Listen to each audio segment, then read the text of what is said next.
ਤੇ ਮੇਰੀ ਗੁਜ਼ਾਰਿਸ਼ ਹੈ ਆਪਣਾ ਸਾਰੇ ਦੁਕਾਨਾਂ ਵਾਲਿਆਂ ਤੇ ਜਿਨ੍ਹਾਂ ਦੇ ਰੋਡ ਦੇ ਉੱਤੇ ਮਕਾਨ ਨੇ ਘਰ ਨੇ ਸਾਰੇ ਥੋੜੇ ਥੋੜੇ ਪੈਸੇ ਪਾ ਉਹ ਕੇ ਤੇ ਇਹਨੂੰ ਹੈਲਮਟ ਲੈ ਕੇ ਦੇਣ।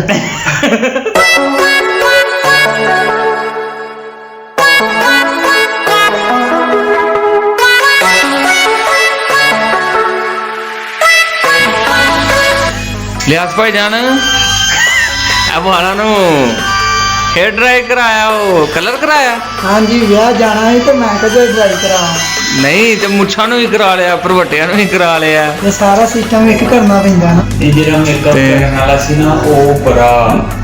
कि वो निछा मारदा रहा मेकअप जेड़ा उत्ते उत्ते जांदा रहा ਨਹੀਂ ਚੱਲ ਨਹੀਂ ਨਹੀਂ ਉਹ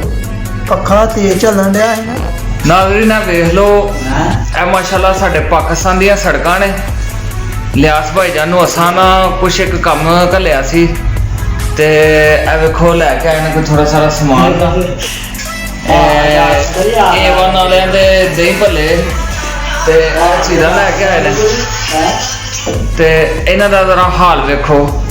ਤੇ ਮੇਰੀ ਗੁਜ਼ਾਰਿਸ਼ ਹੈ ਆਪਣਾ ਸਾਰੇ ਦੁਕਾਨਾਂ ਵਾਲਿਆਂ ਤੇ ਜਿਨ੍ਹਾਂ ਦੇ ਰੋਡ ਦੇ ਉੱਤੇ ਮਕਾਨ ਨੇ ਘਰ ਨੇ ਸਾਰੇ ਥੋੜੇ ਥੋੜੇ ਪੈਸੇ ਪਾ ਉਹ ਕੇ ਤੇ ਇਹਨੂੰ ਹੈਲਮਟ ਲੈ ਕੇ ਦੇਣ।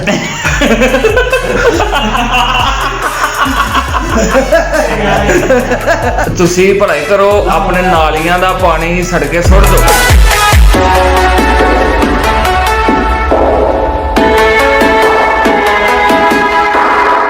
ਸਾਡੀਆਂ ਸੜਕਾਂ ਦਾ ਐਡਾ ਘਟਾ ਤੁਸੀਂ ਆ ਗੌਰ ਨਾਲ ਵੇਖੋ ਐਡਾ ਸੋਹਣਾ ਮੁੰਡਾ 94000 ਤੇ ਉਹ ਵੇਖੋ ਆ ਮੇਰੇ ਕੱਪੜਿਆਂ ਦਾ ਹਾਲ ਵੇਖੋ ਨਵੀਂ ਕਿਸੇ ਕੋਈ ਧੋ ਕੇ ਵੀ ਨਹੀਂ ਦੇਣੇ ਕਿਸੇ ਨੇ। ਹਾਂ। ਮੈਂ ਆਖਣਾ ਧੋ ਬਹਿ ਕੇ। ਆ ਵੇਖੋ ਕੈਸਾ ਜ਼ੁਲਮ ਹੈ ਉਹ ਕਿਸੇ ਬੰਦੇ ਦਾ ਨਹੀਂ ਵੀ ਕੋਈ ਧੋਣ ਵਾਲਾ ਹੁੰਦਾ ਕੋਈ ਨਹੀਂ ਵੀ ਹੁੰਦਾ ਤੇ ਮੈਂ ਮੇਰੀ ਗੱਲ ਨੂੰ ਮਜ਼ਾਕ ਨਾ ਸਮਝੋ ਤੁਸੀਂ ਜਿਹੜਾ ਨਾ ਨਹੀਂ ਆ ਵਾਮ ਗੱਲ ਮੰਨੇਗੀ ਸਾਡੀ ਆਪਣੇ ਘਰਾਂ ਦਾ ਪਾਣੀ ਮੇਨ ਸੜਕੇ ਸੁੱਟੋ ਠੀਕ ਹੈ ਹਾਂਜੀ ਗੱਲ ਉਂਝ ਤੇ ਤਰੌਂਕਣਾ ਨਹੀਂ ਤੇ ਮੇਨ ਪਾਣੀ ਸੁੱਟੋ ਲੋ ਜਨਾਬ ਲਿਆਸ ਭਾਈ ਨੂੰ ਫੇਰ ਭੇਜਿਆ ਰੇਂਜੀ ਕਹਿੰਦੀ ਕਸਰ ਜਿਹੜੀ ਹੈ ਨਾ ਕੋ ਬੋਤਲ ਲੈਣ ਗਏ ਨੇ ਜਨਾਬ ਤੁਹਾਨੂੰ ਬਹਾਨੇ ਆ ਗੌਰ ਨਾਲ ਜ਼ਰਾ ਲਿਆਸ ਭਾਈ ਜਾਨ ਇਧਰ ਅੱਗ ਬਵੋੜਾ ਜ਼ਰਾ ਇਹ ਵੇਖੋ ਜੀ ਐਡਾ ਸੋਹਣਾ ਬੰਦਾ ਤੇ ਇਸ ਰੋਡ ਨੇ ਰੋਲ ਛੜਿਆ ਜਾ ਉਸ ਰੋਡ ਨੇ ਤੇ ਜਾ ਉਸ ਢਿੱਡ ਨੇ ਜਿਹਦੇ ਵਾਸਤੇ ਮੈਂ ਇੰਨੀ ਦੂਰ ਖਾ ਕੇ ਆਇਆ। ਫਿਰ ਮੈਂ ਬੋਤਲ ਪੀਣੀ ਹੈ ਤੇ ਸ਼ਾਰਮਾ ਖਾ ਰਿਹਾ।